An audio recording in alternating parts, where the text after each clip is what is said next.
there, guys, Portal Master 9351 here, and in this video, I'm going to be discussing my thoughts and speculations upon the new mystery, not mystery, light and dark elements. So as of right now, I can officially disclose 2 characters of the light and dark elements. So they are, for the core element of light, we have Spotlight. And for the core element of dark, we have Blackout. Blackout is a black dragon that has moves that obviously center around darkness. Spotlight is a light dragon with a color scheme similar to that of Gearshift and has light attacks. How do I know this? Why can I disclose this? Well, in case you've been living under a rock, there were videos posted upon YouTube of people glitching through gates, the mystery gates, with Hoodsickle. This is Hoodsickle right here. He's in this trap, actually. So yeah, people have been able to glitch in there. That was how, on Chapter 2, people were able to glitch in to find Blackout's soul gem. Spotlight's soul gem was found by people messing around with Deja Vu somehow. I'm not quite sure how they did it, but they messed around with Deja Vu and got into a mystery gate on level 1, and were able to find Spotlight's soul gem. Don't try this at home, kids. Pa-twang. Pa-twang. So, and then we have the 2, I'll tell you they're Trap Masters, but I won't tell you anything more than that. This is Broken Arrow. Threw that one down. So then we have the 8 villains of the light and dark elements. I can tell you 6 of those because 6 of them are trappable. So in the light element, don't hold me to this, but I'm pretty sure the light element consists of Lobgoblin, I Scream, and Fisticuffs? No, Fisticuffs is dark. Can't think of the 3rd light villain. And then we have the dark ones. We have I-5. We have Fisticuffs, maybe of that one, and then Taekwon Crow or Hawkmongus, which I'm still really confused about. So, some people have hacked in the Sunscraper, Spire, and the Midnight Museum. Unfortunately, I cannot tell you the contents of those levels. They're adventure packs, and that's all I can really say. Beyond that, I am not at liberty to disclose the information that I'm aware of as far as that goes. And a lot of this isn't speculation. I know the reasoning behind the light and dark elements, but unfortunately I cannot disclose those, as this video would then be taken down by Activision or affiliated groups. But what I can say is that I think that Skylanders 5 is going to heavily focus around the light and dark elements. And while they may be considered mini elements now, as you can see, 1 and 2, as opposed to, we have the 7, we have 1, 2, 3, 4, 5, 6, 7, and 1, 2, 3, 4, 5, 6 over here. I think that they will have a lot of characters released. I think they'll have a giant.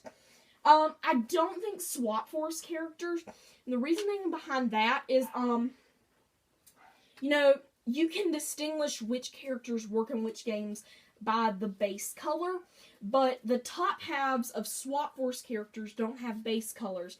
Therefore, you can't distinguish them. So it would get confusing for kids, personally, I think, if they tried to swap a character and it was not playable in Swap Force. But that's just my theory. That may not, I mean, for all we know, there may be swappers released, but I just think, storyline-wise, there were not light and dark elements during Swap Force, which was when the volcano blew up, splitting them apart. Therefore, I don't think that you could incorporate light and dark swappers as far as storyline goes. Giants, it would make sense because the giants are the first Skylanders of the elements, and they are the elder elementals, so it only makes sense for there to be an elder elemental of light and dark. But the problem is, this would mean the core of light is incomplete, is what this would mean. So, I mean, I think that Skylanders 5 is going to be a very interesting game plot-wise. I hear there's a plot twist coming, so I'm very interested to see what happens there. Let's see, what else can I say? I think that the light and dark elements are meant to tease. They're meant to tease. And so, there's been some theories, and I am mostly believing this theory right now. I'm gonna put this down because this is just kind of becoming a nuisance. Let me pick up my swords instead. So, let me put it this way. A lot of kids and parents do not get the game until after Christmas. Therefore, prior to Christmas, a lot of people would not realize that there are mystery gates currently in the game and light and dark villains that are not capturable. They don't realize that. We are the only ones that know that because it was never officially announced that there are mystery gates. So, it would be completely pointless to release any light or dark Skylanders or villains or traps or adventure packs or anything of that sort prior to Christmas. It would make no sense whatsoever. Directly after or shortly after Christmas would be the most likely time to release the new elements. Specifically, the Toy Fair. Now, we didn't hear anything about Skylanders 4 or Trap Team at the Toy Fair. It was Skylanders 4 at the time of the Toy Fair. We didn't hear anything about it for competitive reasoning. And I would not be surprised if that is the way it is with Skylanders 5. I think we should expect to not hear from the Toy Fair. So, what I expect is we'll get the light and dark characters, they'll basically get teased. They'll be shown prior to the Toy Fair. They'll be, like, on YouTube somewhere. They'll be presented in toy form and kind of, major, stuff given out about them.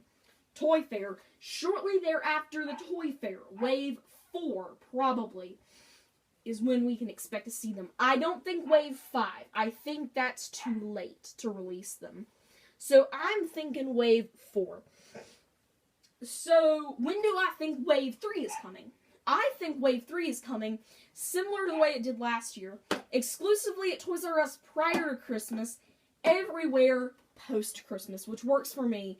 And hopefully I'll get the Wave 2, all that Wave 2 stuff for Christmas, and then I'll have money to buy Wave 3 after Christmas. Wave 4 will most likely hit post-Toy Fair.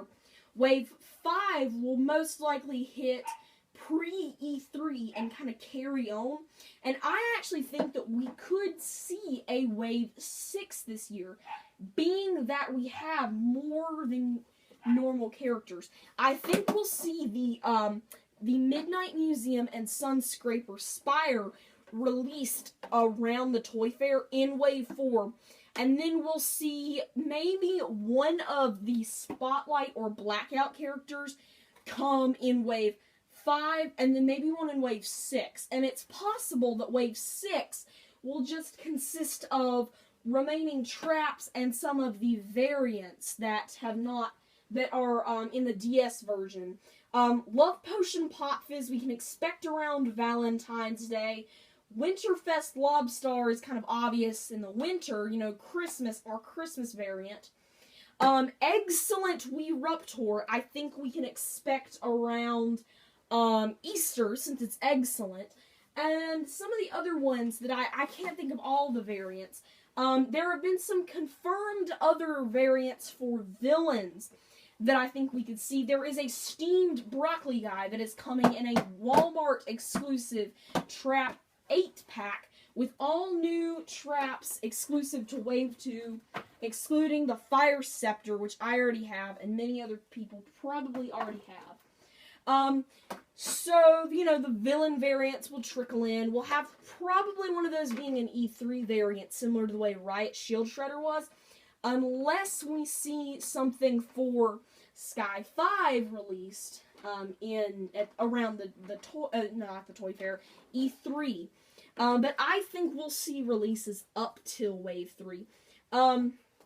So I'm really interested to see how they carry through with this light and dark stuff. I think that it's been confirmed that nothing is shown about these. Like, if you get the soul gems in the game, they do not show up. There's no other way to look at them again until you get them added on. And what I mean by that is, the theory, and actually it's been confirmed, that when you put the light adventure pack, Sunscraper Spire, and the dark one, Nightmare Museum, that is when everything unlocks. And that's all I can say on that matter, because this is treading on extremely thin water. That is when everything unlocks. The 4 soul gems are unlocked for the 4 mystery characters. The traps are unlocked for the light and dark villains, and so I'm kind of just interested to see how those play out. The theory is that they'll come packaged with stickers, so that you can put stickers here on, on there, and then put stickers on your trap holder, so you're not all confused about, oh, well, which light trap does this, which dark trap has, this villain in it. So just all in all, I'm very excited to see what's in store for us. And I mean, even though I know, I'm just kind of curious as to how they're going to handle this whole light and dark thing. I mean, everybody pretty much knows at this point. I mean, especially because the Skylanders Boy and Girl have, shared video game or gameplay on YouTube. I'm just interested to see how this all plays out. I think I'll do some more stuff on, like, Wave 2, 3, or 3, 4, 5, and Eon's Elite. Eon's Elite Trigger Happy coming Black Friday. Get your pre-orders in on November the 1st at GameStop's Skylanders Day. And I believe that'll be when Elite Spyro comes out. I'm gonna pass on the Elites. I mean, I don't think it's worth it. Go ahead and collect them all if that's what you want to do, but I'm not going to spend $200 on 8 Skylanders. I don't think that's worth it. I could spend $200 on 8 Skylanders or $200 on 20. So that's just the way I'm looking at it. But anyways, this has been my speculation discussion and pretty much just everything in terms of later waves and light and dark Skylanders and expansion packs. This has been an experimental camera angle. It's like 3 to maybe 5 inches raised from where it usually is. So tell me what you guys think. I think this is good for videos where I am standing rather than sitting. So, this has been Portal Master 9351. If you enjoyed this video, then remember to like, comment, or subscribe, or I will come at you with my blades of fury! No, I won't. No, I won't. I would never do that. See you guys.